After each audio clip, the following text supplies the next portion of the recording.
Perkenalkan nama saya Deo Destemiadeak dengan NIM 5243230038.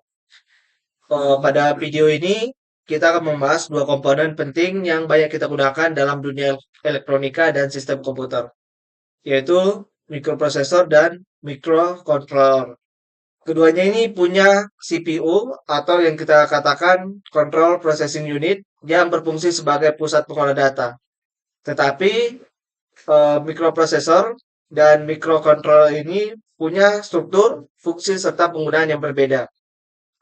Untuk memahami perbedaannya lebih lanjut, kita akan lihat terlebih dahulu daripada kedua arsitektur daripada masing-masing perangkat ini. Dan pada bagian pertama nanti kita akan jelaskan mengenai mikroprosesor sesuai dengan gambar arsitektur pertama ini. Lalu kita akan membahas daripada microcontroller berdasarkan gambar kedua. Lalu kita akan bandingkan keduanya dan melihat kapan mikroprosesor atau microcontroller ini lebih tepat digunakan. Pada yang pertama ini yaitu mikroprosesor. Ya, mikroprosesor ini adalah sebuah chip yang berisi unit pemrosesan atau CPU yang bertugas menjalankan instruksi lalu melakukan perhitungan dan mengolah data. Tetapi pada mikroprosesor ini pada umumnya itu tidak berdiri sendiri. Untuk dapat membentuk sebuah sistem komputer yang lebih lengkap, mikroprosesor ini membutuhkan komponen pendukung dari luar, seperti ada memori, ya, lalu ada input dan output. Lalu inilah yang bisa kita lihat pada gambar pertama ini.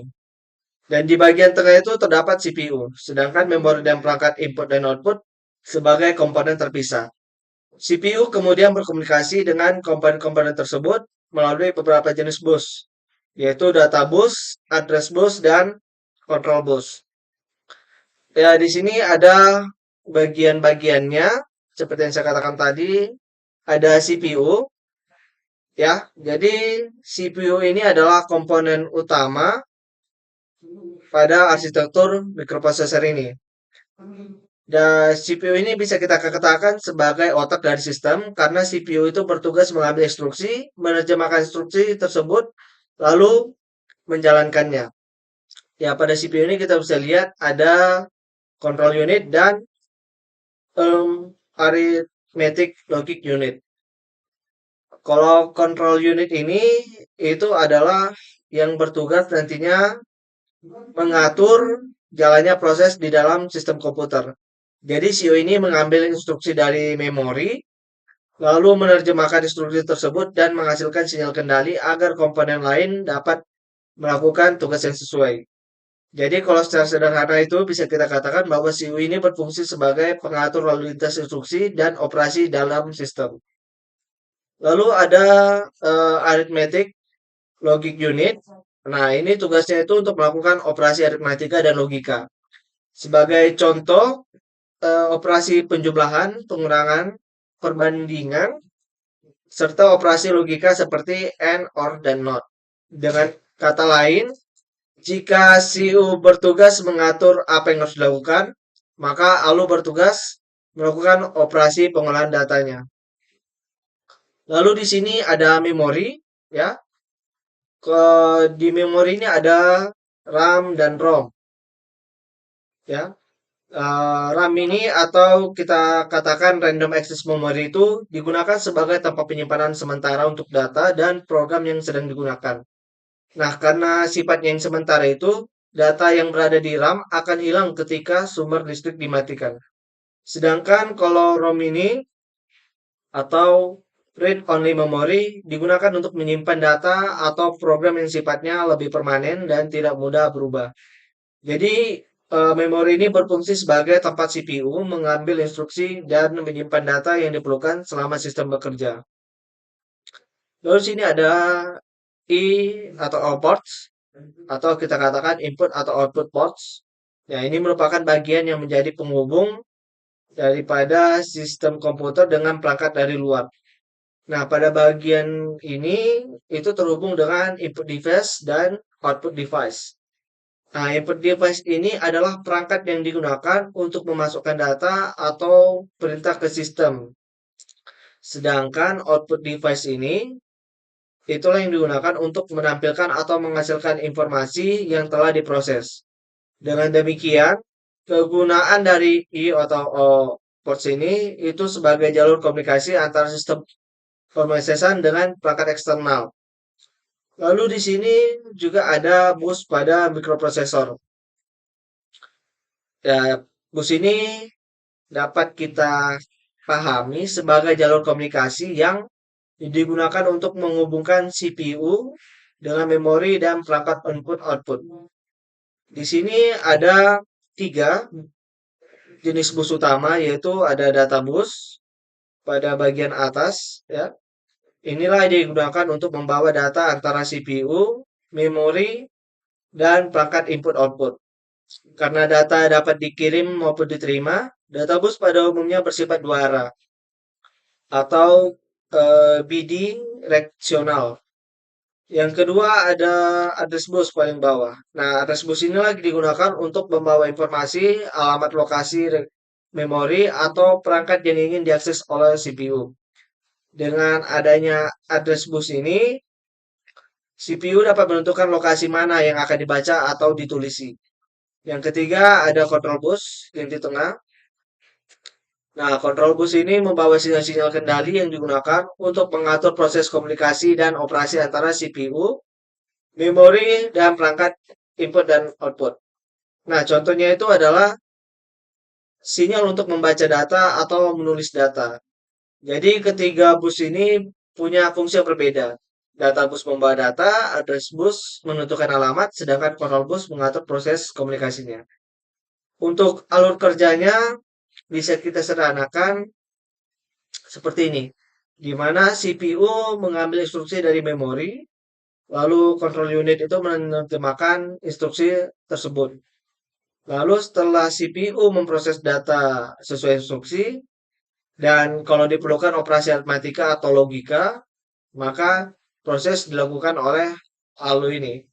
Dan hasil pengolahan kemudian kita simpan kembali ke memori atau dikirim melalui input atau output ports menuju perangkat eksternal. Semua komunikasi ini berlangsung melalui jalur bus yang telah kita bahas tadi. Selanjutnya kita masuk kepada microcontroller. Nah, di sini microcontroller ini adalah sebuah chip yang di dalamnya itu sudah terdapat CPU, memory ports, ya, lalu berbagai perangkat pendukung atau periperal dalam satu kesatuan. Kalau dari mikroprosesor tadi, CPU, memori, dan input atau output umumnya merupakan komponen yang terpisah. Maka pada microcontroller, sebagian besar komponen tersebut sudah terintegrasi di dalam satu chip.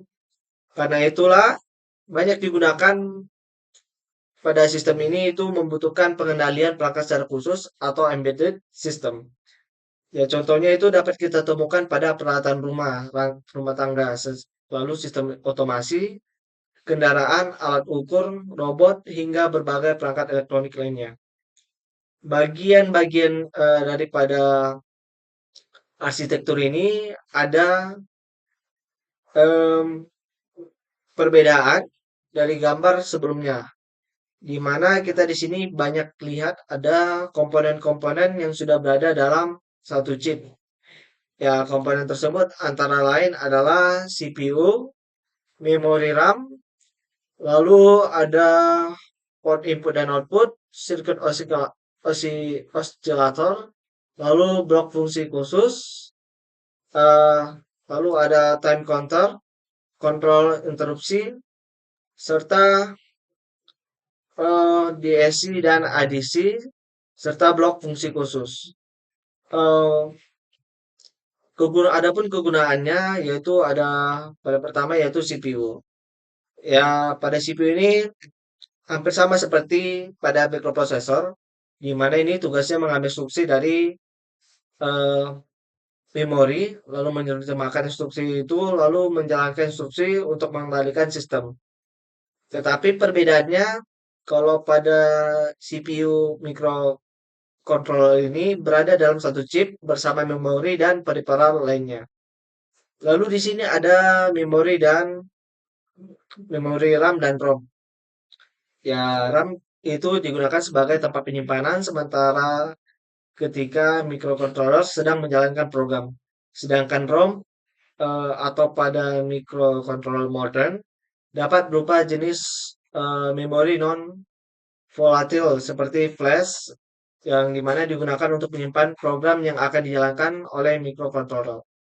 Karena memori tersebut sudah terintegrasi, microcontroller dapat menjalankan program tanpa harus selalu bergantung pada chip memori eksternal.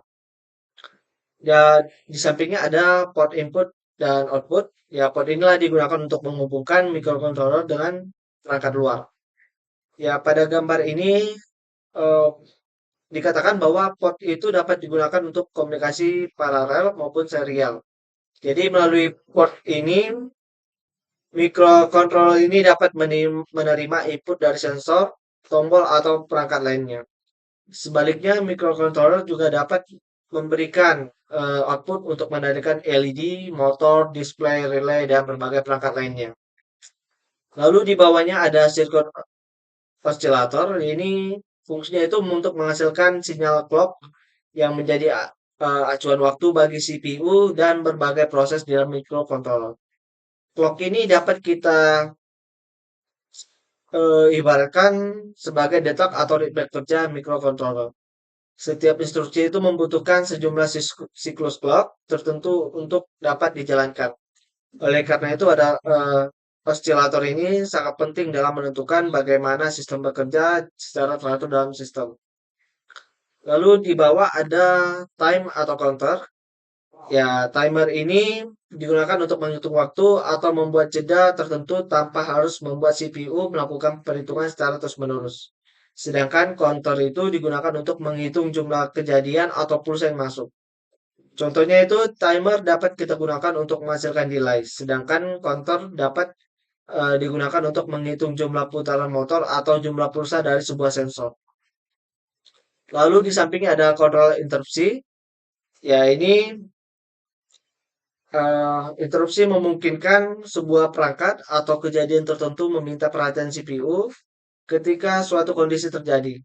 Contohnya itu ketika sebuah sensor mendeteksi kejadian tertentu, sensor tersebut dapat menghasilkan sinyal interupsi. CPU kemudian menghentikan sementara proses yang sedang dikerjakan, menangani kejadian tersebut, lalu melanjutkan kembali proses sebelumnya.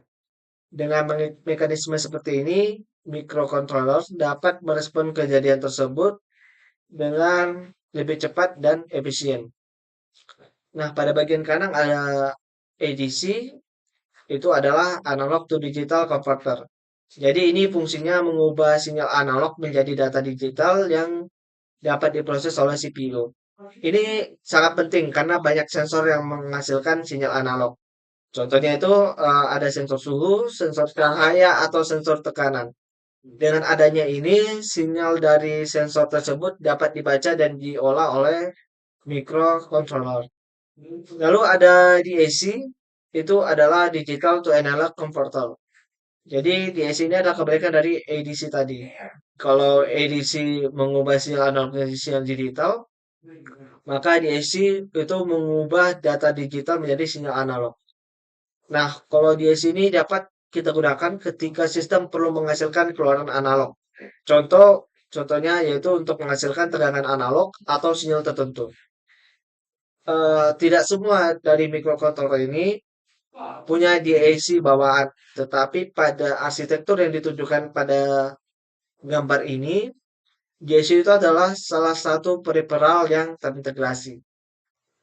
Lalu di sini juga ada blok fungsi khusus. Ini ada bagian terakhir ya, di mana blok ini mewakili fungsi-fungsi tambahan yang disediakan oleh microcontroller untuk kebutuhan tertentu. Jenis peripheral yang tersedia dapat beda-beda, tergantung jenis dan keluarga microcontrollernya. Dengan adanya berbagai peripheral tersebut, microcontroller dapat menangani banyak fungsi tanpa membutuhkan terlalu banyak komponen eksternal. Lalu di sini ada perbedaan. dari mikroprosesor dan mikrokontroler. Jadi setelah kita paham daripada arsitektur keduanya, kita lihat ada perbedaan di sini. Ya, perbedaan pertama adalah kebutuhan komponen eksternal, ya di mana mikroprosesornya itu biasanya membutuhkan lebih banyak komponen eksternal agar dapat membentuk sebuah sistem yang lengkap. Sedangkan pada microcontroller itu membutuhkan lebih sedikit komponen eksternal karena sebagian besar fungsi dasarnya sudah tersedia dalam chip. Lalu juga ada tujuan penggunaannya. Kalau mikroprosesor itu lebih cocok digunakan untuk sistem komputasi yang membutuhkan kemampuan pemrosesan lebih kompleks dan fleksibel. Tetapi kalau eh, pada microcontroller itu lebih cocok digunakan untuk mengendalikan tugas-tugas tertentu, terutama pada sistem embedded. Selanjutnya adalah konsumsi daya dan ukuran sistemnya. Jadi kalau microcontroller itu lebih banyak mengintegrasikan komponen dalam satu chip dan dirancang untuk aplikasi kendali tertentu. Sistem berbasis microcontroller umumnya dapat dibuat lebih sederhana, kecil dan hemat daya.